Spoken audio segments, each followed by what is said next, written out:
Hello everyone, welcome once again in my YouTube channel in AK Career academy.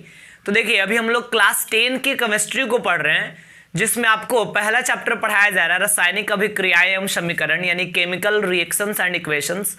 और इसमें आज की class में हम आपको बताने वाले हैं विभिन्न प्रकार की रासायनिक अभिक्रियाओं के बारे में, कि अलग अलग प्रकार की रासायनिक अभिक्रियाएं होती है। लगभग 10-12 प्रकार की रासायनिक अभिक्रियाओं को हम लोग जानेंगे सिस्टमेटिक। लेकिन आज के वीडियो में हम आपको स्पेशली 3 रासायनिक अभिक्रियाओं के बारे में बताएंगे। क्या होता है संयोजन या संश्लेषण अभिक्रिया, यानी कॉम्बिनेशन और सिंथेसिस रिएक्शन। क्या होता है वियोजन या अपघटन, यानी डीकम्पोजिशन रिएक्शन। और फिर हम लोग जानेंगे वैद्युत अपघटन अभिक्रिया के बारे में, यानी इलेक्ट्रोलाइटिक रिएक्शन क्या होता है, इसके बारे में हम समझेंगे। और तीनों को बारी बारी से इसके एग्जाम्पल्स के साथ इसके डेफिनेशन को हम आपको समझाने वाले हैं। तो आइए सबसे पहले हम बात करते हैं संयोजन अभिक्रिया का।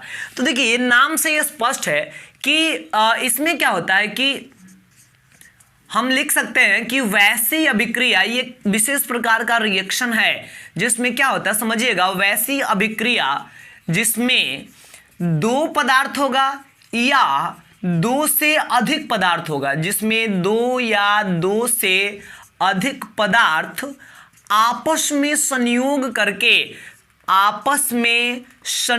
करके देखिए, इसका नाम क्यों पड़ा है संयोजन अभिक्रिया, क्योंकि इसमें 2 पदार्थ होगा या 2 से अधिक पदार्थ होगा, आपस में मिल जाएगा, आपस में संयोग कर लेगा, आपस में जुड़ जाएगा और आपस में संयोग करके किसी एक नए पदार्थ का निर्माण करते हैं। नए पदार्थ का निर्माण करते हैं तो उसे हम क्या कहते हैं, संयोजन अभिक्रिया या संश्लेषण अभिक्रिया कहा जाता है। संयोजन अभिक्रिया कहते हैं। तो ये रहा संयोजन अभिक्रिया का डेफिनेशन।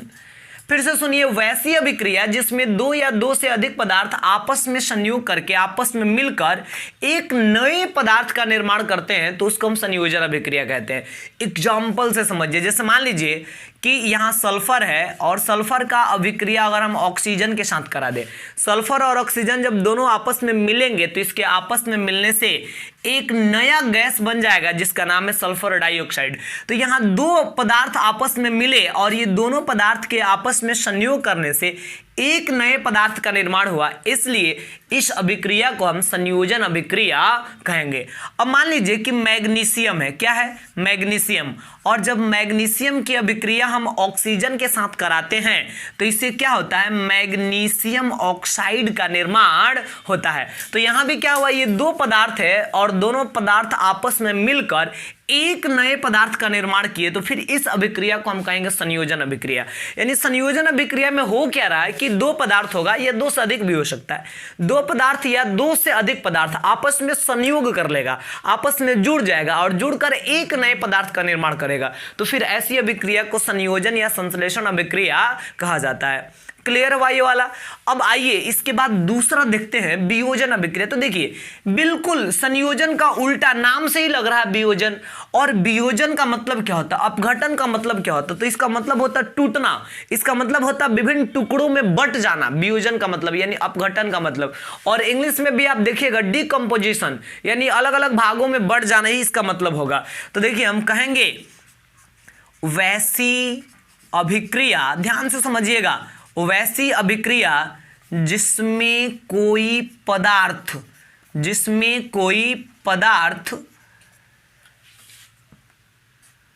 अपघटित होकर, यानी खंडित होकर, अपघटित होकर 2 या 2 से अधिक, अपघटित होकर 2 या 2 से अधिक नए पदार्थों में टूट जाते हैं, नए पदार्थों में टूट जाते हैं, उसे हम क्या कहते हैं, उसे वियोजन अभिक्रिया कहा जाता है, उसे वियोजन अभिक्रिया कहा जाता है। फिर से सुनिए इसका डेफिनेशन एक बार हम क्या बताएं। इसका बिल्कुल उल्टा है। इसमें क्या हो रहा था कि दो या दो से अधिक पदार्थ आपस में मिलकर एक पदार्थ का निर्माण कर रहा था, बट इसमें क्या होगा कि वियोजन में इसमें क्या होगा कि एक ही पदार्थ होगा और वो अपघटित होकर दो या दो से अधिक पदार्थों में टूट जाएगा, दो या दो से अधिक पदार्थों में बंट जाएगा। तो हम कहेंगे वैसी अभिक्रिया जिसमें कोई पदार्थ अपघटित होकर दो या दो से अधिक नए पदार्थों में टूट जाते हैं, तो फिर उसे हम क्या कहते हैं, वियोजन अभिक्रिया कहते हैं। आपको एग्जांपल से समझाते हैं। जैसे मान लीजिए कि एक एग्जांपल देते हैं, ये कैल्शियम कार्बोनेट है CaCO3, और कैल्शियम कार्बोनेट को जब आप गर्म करेंगे, जब इसको टेम्परेचर देंगे, तो इससे होगा क्या कि ये जो कैल्शियम कार्बोनेट है ये कैल्शियम ऑक्साइड में बदल जाएगा और यहाँ से कार्बन डाइऑक्साइड गैस जो है मुक्त होगा। तो देखिए एक ही को पदार्थ था, लेकिन ये एक पदार्थ अपघटित होकर दो नए पदार्थों में बदल गया, एक कैल्शियम ऑक्साइड बन गया और एक कार्बन डाइऑक्साइड गैस का निर्माण हुआ। चलिए आगे बढ़ते हैं। जैसे एक और एग्जाम्पल हम आपको देते हैं। मान लीजिए कि सिल्वर क्लोराइड है AgCl। तो अगर आप सिल्वर क्लोराइड को सूर्य के प्रकाश में रखेंगे ना, तो देखिए इसका इफेक्ट क्या होगा। सिल्वर क्लोराइड को जब आप सूर्य के प्रकाश में रखते हैं तो ये जो सिल्वर है ना ये अलग हो जाता है और क्लोरीन गैस जो है ये मुक्त हो जाता है। तो यहाँ पे एक ही वो पदार्थ था सिल्वर क्लोराइड, और जब इसको सूर्य के प्रकाश में रखे तो सिल्वर और क्लोरीन ये दोनों अलग अलग पदार्थ जो है बन गया। तो फिर ऐसी अभिक्रिया को हम कहेंगे वियोजन या अपघटन अभिक्रिया। क्लियर हुआ ये चीज भी। अब आइए तीसरा हम आपको समझाते हैं, वैद्युत अपघटन अभिक्रिया यानी इलेक्ट्रोलाइटिक रिएक्शन। ये क्या होता है, ये थोड़ा ध्यान से आपको समझना पड़ेगा। तो देखिए इसमें क्या होता है कि जब, ध्यान से समझिएगा, जब किसी धातु के, कोई भी मेटल हो सकता है, एल्यूमिनियम हो सकता है, सोडियम हो सकता है, कोई भी धातु, जब किसी धातु के द्रवित का मतलब लिक्विड के फॉर्म में बदला हुआ यानी पिघला हुआ, जब किसी धातु के द्रवित ऑक्साइड, कोई भी धातु जब ऑक्सीजन से रिएक्शन करता है तो ऑक्साइड का निर्माण होता है, और कोई धातु जब क्लोरीन से रिएक्शन करता है तो क्लोराइड का निर्माण होता है। तो हम कहेंगे कि जब किसी धातु के द्रवित ऑक्साइड या क्लोराइड से होकर इलेक्ट्रिक करंट का यानी विद्युत धारा का प्रवाह किया जाता है, तो क्या होता है कि वो जो धातु होता है ना, वह धातु कैथोड पर, और वो जो अधातु होता है ना, अधातु कहने का मतलब उसमें जो गैस के रूप में ऑक्सीजन और क्लोरीन होता है उसकी हम बात करेंगे। तो हम कहेंगे और ऑक्सीजन एवं क्लोरीन जैसे गैस एनोड पर मुक्त हो जाता है, एनोड पर मुक्त हो जाता है। ठीक है, एनोड पर मुक्त हो जाता। आपको समझाते हैं एक अच्छा एग्जाम्पल देकर। ठीक है, तो इस अभिक्रिया को हम क्या कहेंगे, तो इस अभिक्रिया को वैद्युत अपघटन अभिक्रिया कहा जाता है। वैद्युत अपघटन अभिक्रिया कहते हैं। ये आसान सा डेफिनेशन हुआ इसका। और देखिए एक बार फिर से सुनिए पहले आप डेफिनेशन।